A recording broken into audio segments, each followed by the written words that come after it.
안녕하십니까. 안녕하십니까. 네, 한 주간의 시황을 돌아보는 오프 더 마켓 시간이 돌아왔습니다. 저는 투자자료팀의 황산해 연구원입니다.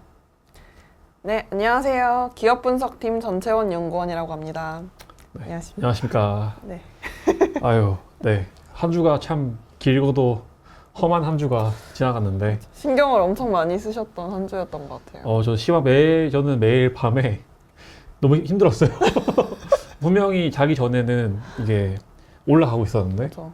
눈 뜨니까는 떨어지고, 또는 시황 이렇게 쓰면 되겠다 했다가, 눈 뜨니까 상황이 바뀌어 있고, 그래서 이게 진짜 일주일이 어떻게 지나가는지 모르겠는데, 맞습니다. 다 다른 시청자분도 그렇겠지만은 참 방향을 잡기 힘든 그런 한 주가 아니었나 싶어요. 맞아요. 저도 이제 그 핸드폰에 이제 알림을 좀 해놨는데 주가 변동이 올라갈 때, 내려갈 때 이제 알림이 오게 해놨는데 어떤 날은 다 오른다고 이제 뜨고 어떤 날은 또 내려간다고 뜨고 계속 이렇게 변동성이 심하더라고요, 이번 주가. 그렇죠. 참 그런 만큼 이제 참 많은 분들의 고민이 있을 만한 한 주인 것 같은데 네. 저희도 빠르게 시작해 보겠습니다. 네, 그거를 알기 위해 이제 4월 3일 네. 시황부터 한번 살펴봐야죠. 좋습니다. 네. 바로 시작해 보시죠. 네. 이때는 이제 또 관세 부과 이제 발표하는 날이었는데 이때 또 이제 관세 부과 전에 기대감으로 좀 강보합하는 마감을 보였잖아요. 그래서 이때는 또 어떻게 강보합을 하는 움직임을 보였는지. 그러니까 이 날이 이제 트럼프가 예고했던 해방의 날이었죠. 근데 이제 트럼프가 장 끝나고 발표를 해서 맞아요. 그러니까 본 장에는 이제 반영이 되지 않았는데 발표 이후에 이제 애프터 마켓에서 좀 급락을 했던 모습이 나왔었고요. 저도 이제 아침에 출근을 해서 와 이거 큰일 났다 하고 이제 저 밑에 표를 만들어 놨거든요. 원래 잘 없잖아요, 네, 시황에. 맞아요. 근데 이제 저렇게 만든 이유가 이때 딱 나왔던 게 그거였어요. 시장이 예상했던 워스 시나리오다. 왜냐하면은 보편관세가 그 기준이었거든요. 근데 보편관세를 기본으로 때림과 동시에 이제 각 국가들만의 상호관세를 부과했기 때문에 좀 좋지 않은 시나리오를 시작했던 것 같아요. 그래서 이제 저번 주 방송에서 관세를 어떻게 바라봐야 되는지 되게 다양한 이제 포인트들을 이제 핵심 포인트들을 이제 짚어주셨는데 그 포인트들을 바탕으로 이번 관세 부과를 또 어떻게 정리하면 좋을까요? 제가 지난주에 짚어드렸던 포인트가 강도, 그리고 이제 가격을 누가 전가받을 것인가, 비용을. 그리고 이제 한 개가 매출단이었죠. 맞아요. 기업들의 매출 맞습니다. 영향 세 가지였던 것 같은데 우선은 강도가 제일 중요할 것 같아요. 지금 시장에 영향을 미치고 있는 게 강도이기 때문에 강도 측면에서는 사실 그러니까 이런 모든 관세를 우리가 예상하기 전에 각 기관들 또는 연구소들이 예상했던 워스트 시나리오의 워스트예요. 사실 말씀을 드리면은 그 기준점이 원래는 보편 관세를 매기냐 안 매기냐가 아까 말씀드렸다시피 가 워스트이냐 아니냐의 기준이었는데 지금은 보편 관세는 기본이거니와 플러스 상호 관세가 붙었기 때문에 워스트의 워스트인 거죠, 어찌 보면은. 그래서 시장이 그 해답을 찾기 위해서 되게 분주하게 움직이는 것 같고 일단은 강도는 그렇다 치고 가격 전가에 대해서는 최근에 나온 움직임이 이제 중국의 위안화 절하 같은 부분들이 어찌 보면은 자국의 상품의 가격이 내리면서 위안화를 내리면서 그런 식으로다가 가격 전가를 하려는 움직임이 있는 것 같고 아직 봐야 되는 것 같고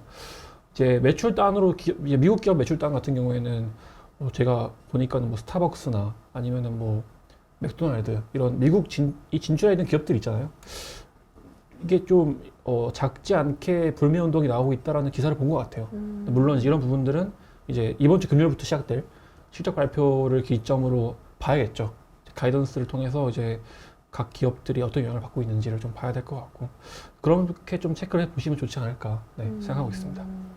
일단은 가장 워스트 시나리오의 관세가 부과됐고 이제 그 가격 전가랑 이제 매출단에서는 또 어떻게 이제 진행이 돼야 될지 지켜봐야 좀 한다. 지켜봐야 네. 되는 포인트인 거네요. 그래서 이 관세 부과 이 애프터마켓에 이제 장이 끝나고 관세 부과가 발표가 됐다 보니까 또 다음 날 이 관세에 대한 이제 결과가 나온 네. 날이었죠.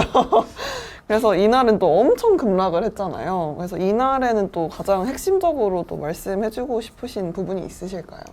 물론 이제 이날 같은 경우에가 우리가 최악인 줄 알았지만 더 뒤에 있었지만은 그래도 이날 같은 경우에는 좀 많이 충격을 받았던 그런 날이었던 것 같고 아무래도 이제 이때부터 나왔던 게 이 관세에 대한 리액션을 좀 주목했던 것 같아요. 예, 중국이랑 EU 같은 국가들이 좀 리액션을 좀 과격하게 하면서 진짜로 무역 전쟁이 시작하는 거 아니라는 우려가 나온 시점인 것 같아요. 그런 측면이 좀 시장을 흔들지 않았나라고 보고 있습니다.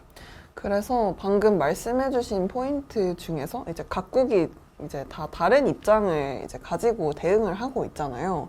그래서 각 국가들별로 어떤 입장으로 이제 나뉘고 있고 각각 왜 이렇게 나뉘는지도 한번 여쭤보고 싶었습니다. 정리를 한번 하면은 좋을 것 같아서요. 이게 너무 이제 전 세계를 광범위하지만. 정리를 이제 그렇죠. 뭐 간략하게 말씀드리면은 일단 심플하게 중국은 강경, EU는 협상을 시도했으나 차였음. 그리고 한국, 일본, 대만 등 우방국들은 그나마 좀 협상을 진행 중이라고 정리하면 될 것 같아요. 되게 심플하죠. 근데 엄청 이제 심플한데요? 중국 같은 경우에는 이제 다들 아시다시피 이제 오늘 미국이 또 추가 관세를 발표하기도 했고 맞습니다. 중국도 이게 물러날 기미가 보이지 않고 있어요. 그리고 또 이제 이러한 관세 경쟁이 관세뿐만 아니라 비관세 영역들까지 확장되고 있거든요. 중국 같은 경우에도 보복 관세는 물론이고 히토류 제한이나 미국 기업에 대한 규제를 발표를 했고요. 미국 같은 경우에도 이제 뭐 테문, 알리바바 같은 그런 기업들의 뭐 미국 사업을 좀 방해하는 그런 규제들이나 아니면은 뭐 중국 선박에 대한 뭐 벌금 또는 비용 이런 부분들을 좀 하면서 점점 무역 경쟁이 그러니까 전쟁이 심해지고 있다. 좀 말씀드릴 수 있겠고 유럽 같은 경우에는 이제 EU가 이제 미국한테 제스처를 취했거든요. 그러니까 기존 철강 관세 기억하시죠? 꽤 이제 예전이죠, 어찌 보면은 맞습니다. 철강 관세 이후에 보복 관세를 발표를 했고 보복 관세에 대한 표결이 이번 주에 나와요. 근데 이제 그 표결 전에 이제 이번 상호관세 발표한 다음에 EU가 우리 그럼 이제 대화를 해보자 해서 상호관세에 대한 부분들은 이제 한번 상호적으로 관세를 없애보자라는 방향으로 대화를 시도하면서 아까 말씀드렸던 그 철강 관세에 대한 보복 관세 중에서 버번 위스키 상품들에 대한 부분들을 제외를 시켰어요. 근데 좀 대화해보자 이런 느낌이었던 건데 트럼프는 싫대요. 그래서 더 큰 걸 이제 바라시는. 트럼프는 그게 문제가 아니라 아, 그런가요? 물론 이렇게 스무스하게 얘기하지 않았죠. 네. 이제 그게 문제가 아니라 너네 우리 에너지도 사야 되고 너네 우리 농산물도 규제 풀어야 되고 할 거 많다 이런 식으로 나왔기 때문에 이 부분 좀 봐야 될 것 같아요. 그리고 이제 당장 오늘이죠. 오늘 이제 유럽에서 그 EU 집행위에서 이제 이런 보복 관세에 대한 표결을 해요. 그 표결 결과가 좀 지켜봐야 될 부분이지 않나라고 말씀드릴 수 있을 것 같아요. 그러면 이제 중국과 이제 EU는 그런 이제 입장으로 이제 대응을 하고 있고 아까 한국이랑 이제 대만, 일본 측은 그쵸. 어떻게 하고 있나요? 이게 그러니까 꽤나 대화의 흐름으로 가는 것 같아요. 그리고 아까 말씀해 주신 게 이유를 여쭤보셨잖아요. 이유를 보자면은 결국에는 이제 그 국가의 경제에서 얼마나 큰 비중이 수출을 차지하는가 그런 부분들도 특히 우리나라 같은 경우는 크겠죠. 그게 부분도 있는 것 같고 또는 뭐 상품에 대한 의존도 그리고 이제 현재 뭐 가장 큰 부분은 지지율도 있을 것 같아요. 또는 뭐 각 국가가 지금 보유하고 있는 정부의 성향이나 이것도 있을 거니까 특히나 뭐 미국 같은 경우에는 지지율을 신경 써야 되는데 신경 안 쓰시긴 하잖아요. 근데 지지율도 영향이 없지 않아 있거든요. 그래서 그런 요인들이 좀 국가 간의 협상이나 아니면은 내지는 뭐 대립을 강도를 결정하는 요인들이지 않나. 그러니까 한마디로 국가가 가지고 있는 카드가 많아야 협상을 할 수 있을 거 아니에요. 그렇죠. 근데 그런 측면에서 뭐 어떤 국가는 부족할 수도 있고 어떤 국가는 더 많을 수도 있기 때문에 그런 부분들을 좀 뭐 각자의 해석에 따라서 볼 수 있지 않을까라는 생각을 할 수 있어요. 네. 그래서 저도 이 각국의 이제 입장들 이런 거를 보면서 국제 정치랑 외교가 진짜 어렵구나. 생각해야 될 게 엄청나게 많구나를 그러니까 그런 걸 다루는 과를 하시지 않나요, 전공이? 저는 사학과여서 그래요? 약간의 결은 조금 다르긴 하죠. 나중에 한번 사학과의 뷰를 한번 들어볼 필요도 있을 것 같은데. 아니다. 제가 아직 많이 부족해가지고. 저한테 맨날 조사하라고 시키시지 마시고 이제 한번 사학과의 뷰도 한번. RA로서 더 열심히 알겠습니다. 하겠습니다. 네. 그리고 이제 다음 주 한번 넘어가 보시죠. 네, 그래서 방금 말씀하신 것처럼 중국이 이제 강경하게 나오고 있다고 했는데 이날 이제 중국이 보복 관세를 발표한 날이었잖아요. 그래서 이제 그걸로 인해서 증시가 되게 급락한 날로 저는 이해를 하고 있는데 또 이때 핵심은 또 어떤 게 있을까요? 맞습니다, 그게. 그런가요? 핵심입니다. 이거인가요? 그게 핵심이고. 제가 말해버렸군요. 네, 그러니까 아니에요. 되게 좋은 말씀인 것 같아요. 결국에는 이러한 미국의 어찌 보면 펀치를 참을 것이냐 아니면은 나도 날릴 것이냐 이거거든요. 근데 이 날을 기점으로 진짜 싸움이 시작됐구나 하는 인식을 했던 것 같고 그 측면에서 이제 시장이 좀 공포 심리가 확대되지 않았나라고 좀 보고 있어요. 그래서 이제 저는 투자자분들이 가장 이 포인트를 궁금해 하실 거라고 생각을 하는데 이렇게 중국이 보복 관세를 부과하면은 미국 증시에서 가장 타격을 받게 되는 업종이 어디일까? 그래서 이 업종을 이제 피해야 될까? 약간 이런 것들이 저는 가장 궁금하실 거라고 생각을 하거든요. 업종이라. 네. 그리고 이날은 이제 제가 빼먹었는데 이제 파월 연설을 사람들이 기대를 했었거든요. 아, 네네, 그러니까 맞습니다. 파월 의장님이 이제 시장에 대한 개입 의지나 이런 부분들을 확인할 수 있을 거라 생각했었지만 별게 없었죠. 네. 생각보다. 지켜봐야 네. 한다. 굳이 이 얘기를 드린 이유가 뭐냐면은 그러니까 아까 말씀드린 질문이 어느 업종이 피해받을 거냐 이거잖아요. 저는 크게 두 가지라고 보고 있어요. 그러니까 현재 급락의 큰 이유 중 하나인 이제 매크로적인 이슈. 그러니까 예를 들면은 시장의 불확실성이나 그런 리스크 오프라고 하죠 보통. 그러니까 리스크 온이라 하면은 위험 자산을 선호하는 거고 이러한 불확실성의 시대에서는 이제 위험 자산을 피하는데 그런 부분에서 피해를 받을 수 있는 부분들은 성장주들이 되겠죠 아무래도. 뭐 예를 들면 양자 컴퓨터나 아니면은 또 뭐 자율주행 같은 경우도 있고 뭐 가상화폐, 우주 이런 부분들이 이 산업에 대해 성장성을 뭐 부인하는 게 아니라 현재 돈을 벌고 있는 기업들이 아니다 보니까 오히려 이런 불확실성 속에 좀 취약한 영역들이기도 하고 그렇기 때문에 이제 뭐 그럴 수도 있어요. 그런데 이제 또 다른 측면을 보자면은 이 부분은 구조적인 측면이에요. 그러니까 예를 들면은 아까는 매크로적인 이슈라 하면은 뭐 지금 미국과 중국이 사이가 안 좋아지는 거는 좀 긴 시계열이잖아요. 그렇죠. 이 시계열 속에서 피해받을 수 있는 업종들도 있을 거란 말이죠. 예를 들면은 지금 미국이 중국에서 제일 많이 해오는 물품들이 뭐 휴대폰이나 아니면 뭐 이런 B2C 상품들이란 말이에요. 근데 그런 상품들을 파는 기업들, 리테일러죠. 리테일러들이 피해를 받을 수 있겠고 장기적으로 주가랑 상관없이 이제 그런 구조적인 변화에 따른 피해 업종도 있을 것 같아요. 그래서 그 부분들을 좀 구분을 해서 보시는 게 좋지 않나. 네. 그래서 그 시황 자료를 계속 보면은 이제 애플이 계속 떨어지더라고요. 이제 중국 보복 관세 발표할 때마다 급락하고 또 급락하고 그렇죠. 이런 네. 그런 영향이 부분들이 또. 아까 말씀드렸던 그런 구조적인 변화, 그러니까 구조적으로 그러한 뭐 환경이 바뀌는 거에 대한 피해인 거죠. 왜냐면 애플 같은 경우는 돈 잘 벌잖아요. 그렇죠. 근데 돈 잘 버는 거랑 별개로 애플이라는 기업의 특성, 그러니까 뭐 전 세계에 공장이 있고 중국에 공장이 있고 이러한 특성에서 현재 큰 흐름이 바뀌는 부분들이 이제 피해를 준다고 판단되기 때문에 떨어지는 부분들도 있는 거고 반면에 시장 자체의 리스크가 사업성과는 상관없이 그래서 우주 같은 거는 당연히 다 좋다고 생각할 거잖아요. 그렇죠, 그렇죠. 미래에는. 근데 환경이 안 받쳐주니까 떨어지는 것도 있을 거라 생각을 해요. 네. 그런 측면으로 또 봐야 되는 거예요. 그래서 이제 이 다음 날에는 중국이 이렇게 보복을 하고 그 다음에 또 이제 트럼프 대통령이 재보복을 이제 하셨던 날로 저는 그쵸, 기회를 그쵸. 하고 있습니다. 4월 8일 증시를 말씀을 드리는 건데, 그죠? 그래서 이날에는 트럼프 재보복 의지로 이제 시장을 압박을 하면서 그리고 이날에는 또 루머도 많이 돌았던 날로 제가 기억을 하고 있는데, 이날에는 또 어떤 핵심 포인트가 있을까요? 이 날이 이제 루머가 돌았던 게 트럼프 대통령이 관세를 유예할 수 있다라는 루머가 돌면서 급등을 했다가 백악관 이게 아니라고 부정을 했죠. 그리고 다시 급락을 한 그런 케이스인데 그러니까 이때 사실 특징적이었던 부분이 하나 뭐냐면은 이제 급등을 하고 급락을 한 이후에 보합권으로 버텼어요.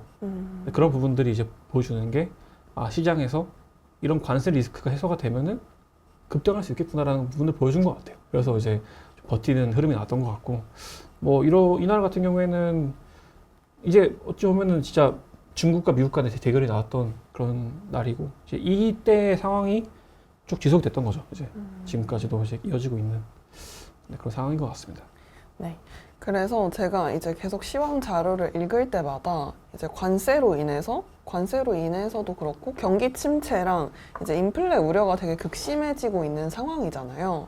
근데 이게 관세의 영향이 없진 않다. 있을 거라고 저는 생각을 하는데 또 그러면은 또 제가 사학과다 보니까 역사가 궁금해서 그런 걸 수도 있겠지만 이전 트럼프 정부 때도 이제 관세를 부과했던 걸로 제가 기억을 하는데 그때의 상황과 지금의 상황은 또 어떻게 다른지 그래서 증시는 그때는 또 어땠는지 또 한번 제가 또 여쭤보고 싶었습니다. 제가 그때 당시에 군대에 있었는데 군인이었죠. 근데 그때 당시의 기억을 좀 되돌려 보자면은 제가 군대에서도 틈틈이 보긴 했었습니다. 근데 저도 이제 분석을 하면서 봤던 게 크게 차이가 있는 부분들이 결국에는 속도, 관세 부과에 대한 속도와 그리고 대상 국가 그리고 마지막 한 개는 이러한 관세를 감당할 수 있는 그런 환경인 것 같아요. 일단 속도부터 말씀드리면은 이 속도가 어찌 보면은 현재 불확실성을 키우는 것 같긴 한데 2019년 그러니까 트럼프 1기 때는 18년이죠. 트럼프 1기 때는 그러니까 이 관세가 이제 명확한 법을 근거로 해서 관세를 부과를 했어요. 그러니까 제가 저번에 드렸었죠. 그러니까 이런 원래 관세를 부과할 때는 관세에 대한 조사를 해야 되고 뭐 영향 피해 조사를 해서 뭐 5, 6개월간의 검토를 거쳐서 부과를 하는 게 원래 정석이고 그리고 어쩌면 여야 간의 합의도 있었죠. 근데 그런 부분들을 지금은 다 건너뛴 채로 그 비상경제수권법이라는 법을 근거로 해서 긴급하게 관세를 부과를 했죠. 그 대상도 뭔가 광범위하고 그런 부분들이 시장의 불확실성을 높이는 거거든요. 그래서 이런 불확실성 같은 경우를 좀 잘 볼 수 있는 지표가 구글에 치면 나오거든요. 여기 EPU라고 그 경제 정책 불확실성 지수라고 있어요. Economic Policy Uncertainty Index인가? 그건데 구글에 치면 나옵니다. 그 부분을 보시면은 트럼프 1기 때는 별로 이렇게 크게 튀지가 않아요. 똑같은 관세를 매겼는데 그 이유가 거기 있다는 거죠. 속도와 여야 간의 합의 또는 뭐 대상 국가도 이제 어차피 중국은 견제해야 될 대상이었으니까 이해가 돼. 하지만 우방국들을 건드리진 않았단 말이죠 그때는. 그런 부분들에 있어서 물론 그때도 이제 철강 관세 이런 거 있긴 했지만 근데 이제 지금보다는 좀 덜했으니까 그런 부분들이 그때와 지금의 차이인 것 같고요. 또 하나 말씀드리면은 이제 연준도 그때가 이제 금리 인상기였을 거예요 아마. 금리 인상기에서 인상기였지만은 금리 레벨이 되게 낮았어요. 레벨이 제가 기억하기로는 1.5에서 2.5 사이 어딘가였는데 그 되게 낮은 상태였고 물가도 한 2.1, 2.4 왔다 갔다 하는 그런 느낌이었는데 지금 같은 경우에는 4.5, 4%대죠. 그 기준금리가. 그리고 물가 같은 경우에도 뭐 2점 후반대 나오고 있고 그러니까 연준도 액션을 취하기에는 좀 힘든 상황이지 않나라고 말씀드릴 수 있겠고 뭐 정부의 그런 지원 같은 거는 바랄 수 없지 않나라고 생각을 하는데 뭐 감세 이런 부분 말고요. 뭐 근데 그쵸 상황이 그래서 조금 더 안 좋은 건 맞는 것 같아요. 과거 대비해서. 그럼 이제 과거에는 법이 이제 다 갖춰져 있는 이제 괜찮은 법으로 이제 타당한 정당성이 있다고 정당성이 보면 있는 상황에서 했지만 지금은 비상경제수권법으로 이제 빠르게 밀어붙이는 거 하나랑 그리고 환경도 여야 간의 합의가 있었던 거 그리고 지금은 없고 이제 그 빠르게 밀어 또 트럼프 대통령께서 그렇게 하시는 거 그리고 대상 국가 또한 지금은 우방국까지 포함을 하는데 이제 과거에는 이제 그 우방국을 제외한 정리를 하시면서 얼굴 빨개지는 거죠.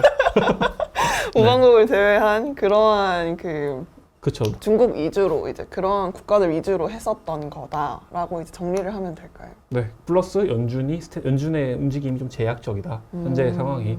라고 말씀드릴 수 있을 것 같아요. 맞습니다. 네. 많은 말씀을 해주셔서 한 번쯤은 정리하면 좋을까 해서 한번 정리해봤습니다.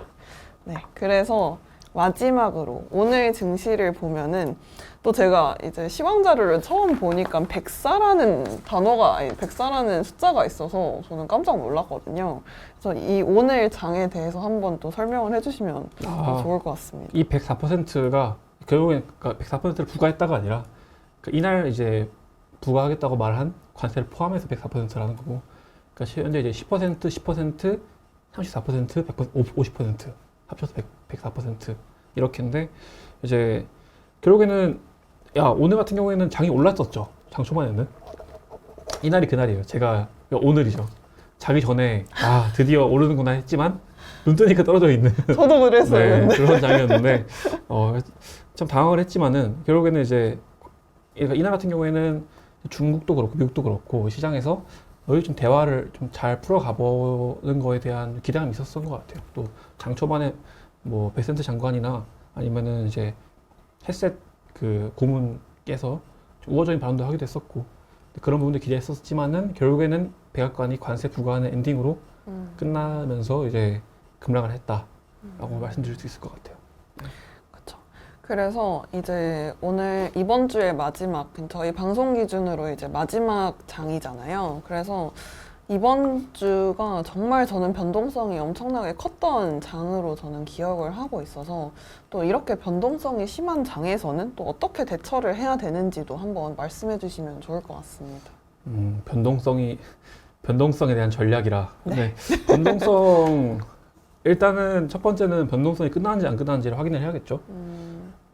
만약에 채원 씨 같은 경우에는 변동성이 있다 없다를 판단을 어떻게 하실 것 같으세요? 저는 주가에 대한 변동성을 먼저 볼 것 같습니다. 그렇죠. 네, 이런 이렇게 낙폭이나 가고, 뭐 폭 같은 걸 볼 수도 있겠죠. 네. 뭐 그런 부분도 있을 수 있고, 뭐 대표적으로 빅스 지수도 네. 있죠. 빅스 지수도 볼 수 있을 것 같고, 그러니까 이러한 변동성이 참 위험한 게 변동성이 내려갔다, 아니면 주식이 올랐다, 떨어졌다라고 보는 걸로 이러한 환경이 개선되었다라고 판단할 수 있을까요? 그거는 또 그렇게 네, 보기에는 그게 좀 또, 어려운 네. 부분인 것 같아요. 그러니까 저 생각을 하는 게 예를 들어서 뭐 빅스 지수가 내려갔어요. 내려가서 뭐 안정화가 됐고 이제 주식도 좀 올라가는 느낌이 나고 하는데 갑자기 트럼프가 또 할 수도 있잖아요. 그러니까 이런 부분들이 참 문제가 있는 것 같은데 결국에는 이러한 불확실성이 종료되기 전까지 버텨야 되는 전략이 한 상황이고 그러니까 일단은 불확실성이 끝나는 시점을 어떻게 판단을 해야 되는가 고민을 해보니까 아까 말씀드렸던 그 EPU, 그러니까 경제 불확실성 지수도 있고 또는 이제 각 서베이 지표 단에 그 불확실성 지수가 따로 있어요. 그런 부분들이 어찌 보면은 기업이나 아니면은 개인들 또는 뭐 조사 대상 분들이 현 상황에 대해서 평가를 하는 거기 때문에 그 부분들이 좀 내려가는 거가 어찌 보면 하나의 지표일 수도 있겠고요. 또 이제 이런 상황에서 어떻게 대처를 해야 되는가 본다면은 물론 이제 파도 타기를 할 수 있겠죠. 이게 매우 어렵지만은 올라가면 팔고 떨어지면 사고 할 수는 있을 것 같은데 파도가 너무 크니까 또 엇박을 살 수 있잖아요. 그렇죠. 어려울 것 같아요. 올라갈 때 사서 떨어질 때 팔면 안 되잖아요. 그렇죠. 그러니까는 이제 그런 부분들을 방지를 하는 대책 중에 하나가 뭐냐면은 제가 생각하기에는 지금을 보지 말고 미래를 좀 더 보아야 될 것 같아요. 예를 들면은 팬데믹 때를 생각해 보시면은 팬데믹의 고점과 저점을 우리는 생각을 하잖아요. 팬데믹 때 저점에서 사서 지금까지 수익률이 100% 나오더라고요.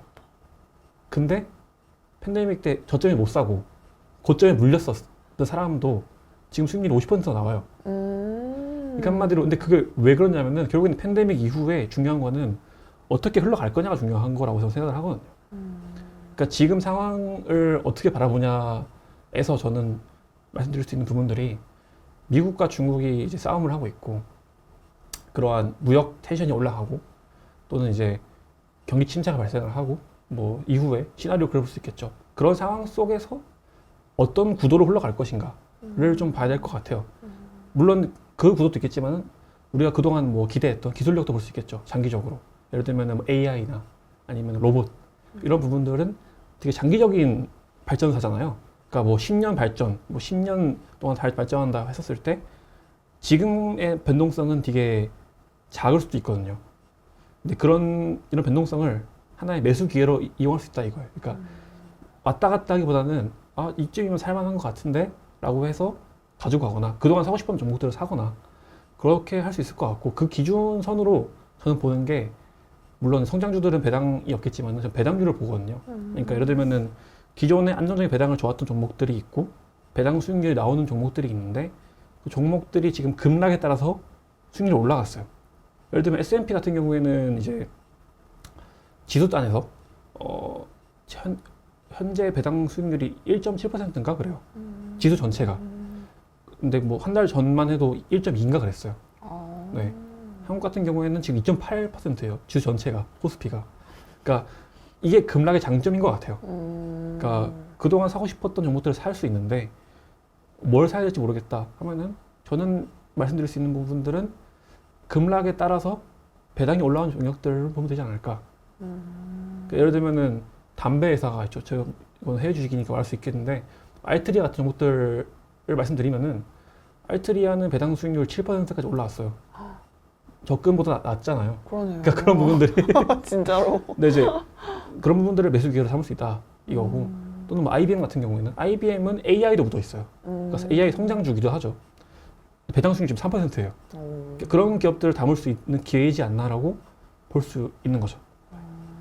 약간 배당을 중심으로 한번 보는 것도 이제 좋은 그쵸. 전략인 것 같습니다. 왜냐면은 이 기업이 좋다 안 좋다를 판단을 하기가 좀 쉽지 않잖아요. 네, 맞아요.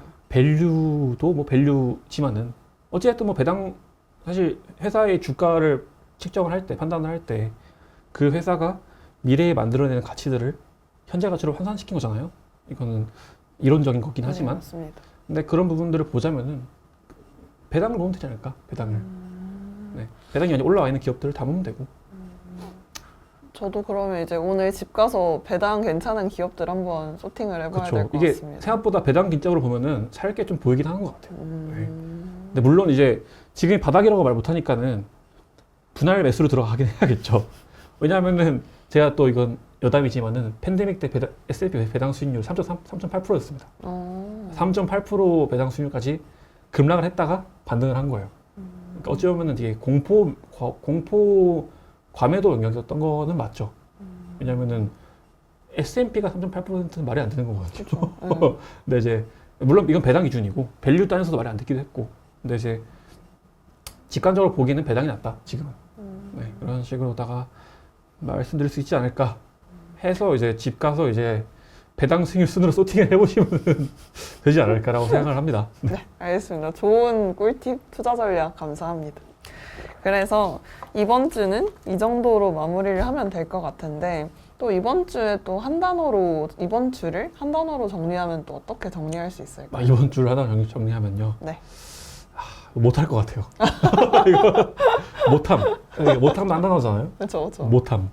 아니면은 뭐 폭풍, 파도 이렇게 떠오르긴 하는데 이 아직까지 그러니까 이게 불확실한 이유가 논리를 모르겠어요. 사실.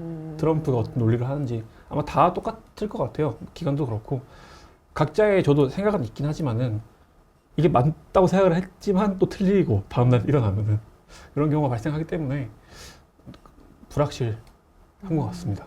시장이 재밌죠. 어찌 보면 그렇죠. 그렇게 예. 재미도 있는 것 같아요. 되게. 맞아요. 저도 재밌는데 많이 어려운 것 같다고 느끼는 시장인 것 같습니다. 근데 아까 말씀드렸다시피 우리가 적금 상품을 본다 치면은 배당 수익률 순으로 보면 재밌다니까요, 이게. 저도 새로운 거. 적금 상품이 7%, 6% 올라와 있는 거예요. 음, 물론 이제 고려해야 될 점은 그 주식이 떨어질 수 있으니까 그것도 있긴 하지만은 근데 뭐 그렇게 보는 거죠. 뭐 어차피 적금 같은 경우에도 장기적으로 가져가니까 그렇게 하나의 판단 기준을 선을 제시해 드리는 것 같아요. 배당이라는 관점이. 네. 좋은 것 같습니다. 그러면은 또 이제 다음 주 수요일 전까지 좀 핵심적으로 봐야 될 포인트가 있을까요? 다가오는? 네. 네, 그 다음 주부터는 또 중요한 부분들이 실적 발표가 시작이 돼요. 맞습니다. 그러니까 어찌 보면은 늘 매크로 장세.